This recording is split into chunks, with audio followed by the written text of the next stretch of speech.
The Last Crystal Child, Chapter 3. Morning came quickly, and the day was hot and dry.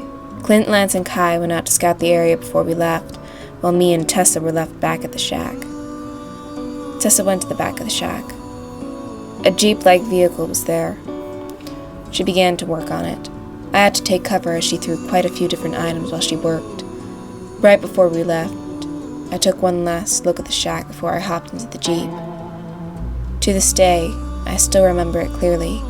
The smell, the dusty walls, and the soft dirt floor. It reminded me of something. I didn't know what, but it made me sad to leave. I pulled myself up and sat in the back with Tessa and Clint. And anything we could fit. So what happens now? I shouted over the wind that was whipping against our skin. "We follow the wind," shouted Clint. "And hope to get out alive," shouted Tessa. The wind made our hair fly in every direction. The dust kicked up by the tires burned our eyes. The sun roasted our backs and shoulders. The ride was not the most pleasant I've ever had, and it lasted for some time, but ended when we came to a small town. We stopped in a ridge close enough that we could easily see the town below us. "Smoking Candle," said Lance as he jumped out of the Jeep. "What? Smoking Candle. It's the name of the town.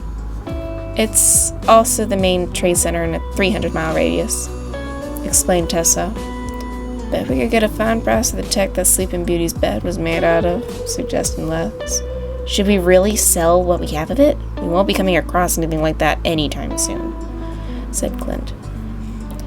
"I don't think it'll be much use to me now, if that's what you mean," I replied. "Well, then it looks like we have some shopping to do," added Kai. Clint then reached into the Jeep and pulled out a long black cloak. "Here, you're going to need this. The people in Smoking Candle have a very strong belief in the City of Crystals. They see you and they'll think their savior has come." He handed it to me. Within moments, I was standing in the middle of a busy street, people rushing past me to buy, trade, or barter.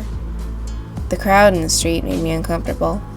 I don't know why, but I felt as if someone was breathing down my back, and whoever it was didn't want me there. "Lotus, over here!" Tessa called from behind me. She was standing in the back of the Jeep next to what we had left of the white and silver pod. "Help me lift this thing." "I'm coming," I shouted as I walked over to her, the black cloak flowing behind me. I was glad she was there. I jumped to the back and grabbed one side of the piece of the pod. Tessa grabbed the other. The piece was part of the door of the pod, with one side covered in a shiny metal coating, and the other was tech and wires. It wasn't as heavy as I thought. Maybe it was Tessa helping, or I was stronger than I had previously thought. We moved the piece of the white and silver pod into a nearby beaten building made of mud. We had to walk through a curtained door, and inside was a single room, lit with candles. There were many tables in the room, each with abundance of items to sell and a merchant behind it. Me and Tessa followed Kai and Clint to a table in the back of the room. The merchant at the table was covered in cloths that were tightly wrapped around his body, including his face. I wondered if he could even breathe. "Right here, girls," Kai said, while pointing to a spot in the ground right in front of the table. "Greetings, Kai," said the faceless merchant in a cold, coarse, untrusting voice, like a snake with a sore throat. He stared at me. I pulled the hood of the cloak lower. "Who's she?" he asked while pointing a long, bony finger at me. Clint turned to look at me, then turned back to the faceless merchant. "She's new," he said coldly. "New to you, or new to the Outlands?" questioned the faceless merchant. "Do you want our business or not?" interjected Kai. With that said, the faceless merchant glided out from behind the table to look at the piece he brought. His movements were smooth, despite tight clothes. "Where did you find something this rare and valuable, Kai?" he questioned. "You're getting our business, and that's all you're getting," said Tessa. The faceless merchant glided back to his seat in the same unnaturally smooth manner. "I'll give you 10,000 dishes." "Okay, you can have it for 15,000, offered Tessa. "What? That is far too much," the faceless merchant retorted. Suddenly, a deep, thundering, metallic voice erupted from behind. "You owe us a lot of money, Merch." I turned to see a man. He was around 7 feet tall, bright yellow eyes and purplish skin. I felt threatened by him.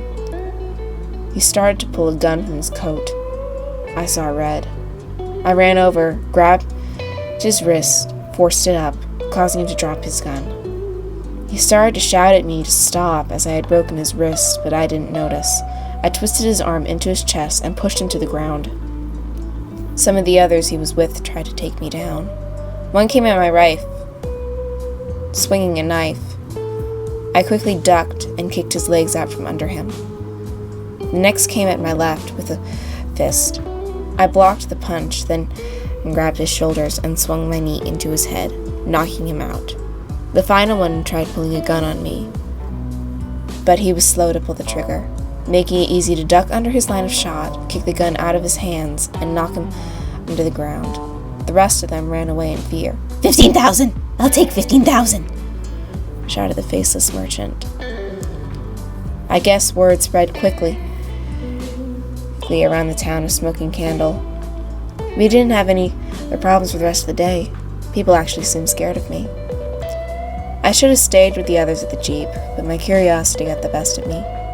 I wandered through the town for a few moments. Soon I came to a little eatery at the end of the town's main road. I walked inside. There was abundance of people there. I wondered if this was a slow day. The uncomfortable feeling I had in the street came back to me, but I slowly walked through the crowd. By some miracle, I was able to sit down at a table in the back. No one was sitting there.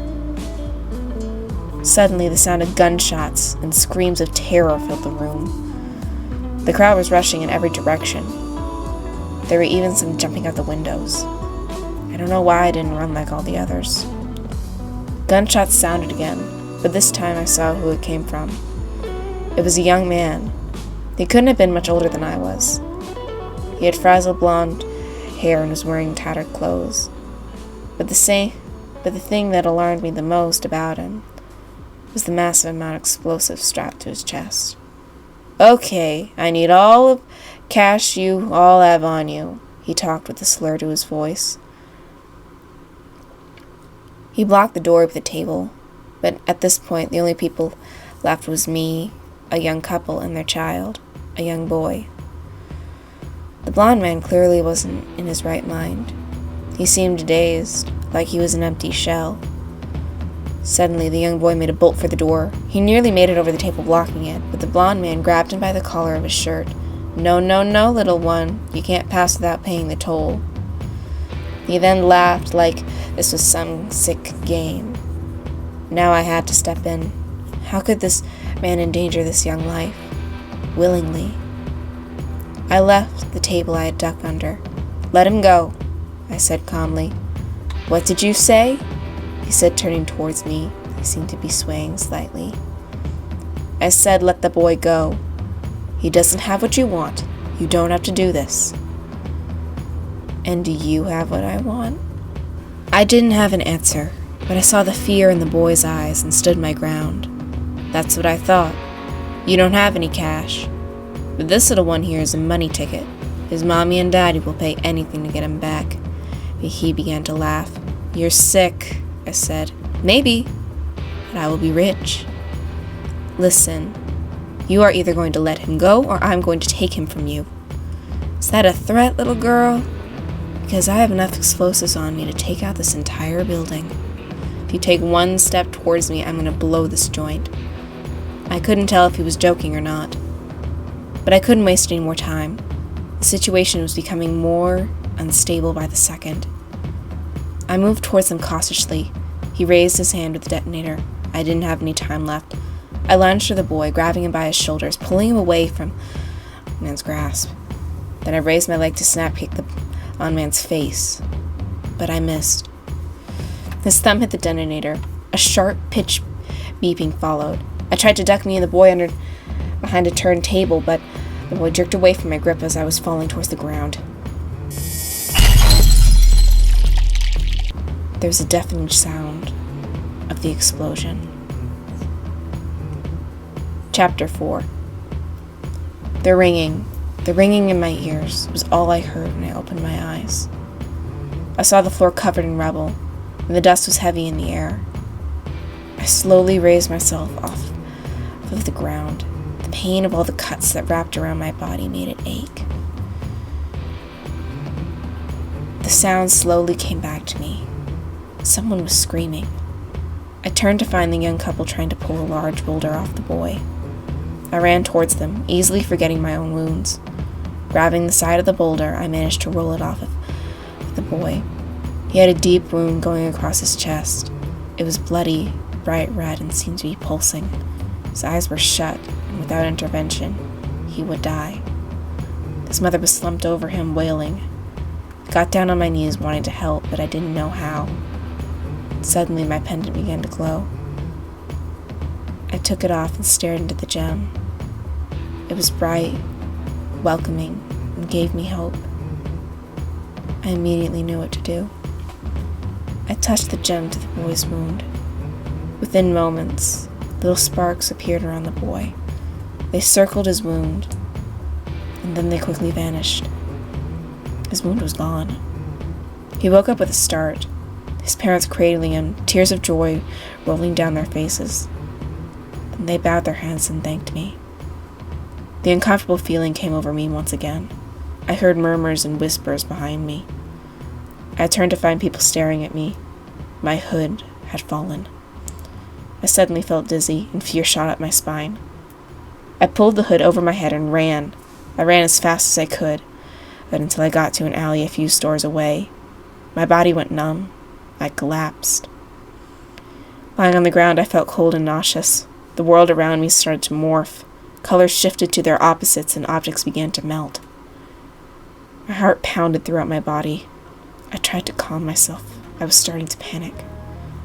Then everything faded away like I was drowning. When I came to, I wasn't in the alley. I was on a playground. The playground was full of children. At first glance, you wouldn't see anything out of the ordinary. But if you looked closer, you could tell something was different. Half the children had markings and streaks like me, but the other half seemed younger, and all looked the same. Same brown hair, dark eyes, and pale skin. Their appearances were the only difference between them. Their play was different as well. The pale children were going down slides, swinging on swings, and bouncing balls back and forth to each other. All forms of play, but when compared to the complex role play and sports games that the children with markings were doing, they seemed very basic, as if they weren't fully there. There were many differences between the two groups, but as I looked closer, I saw a similarity, one single detail that they all shared. They all had pendants, like mine, and something sounded from above. A voice? The playground had completely silent. Besides the fact that it had been full of children, the voice came again. Lotus! Lotus! Doesn't have what you want. You don't have to do this. And do you have what I want? I didn't have an answer. But I saw the beer. Crap. I pulled myself and sat at the back Jeep-like vehicle was there. She began to... Nope. Please like and subscribe to help this channel grow and for more awesome content like this. Bye now!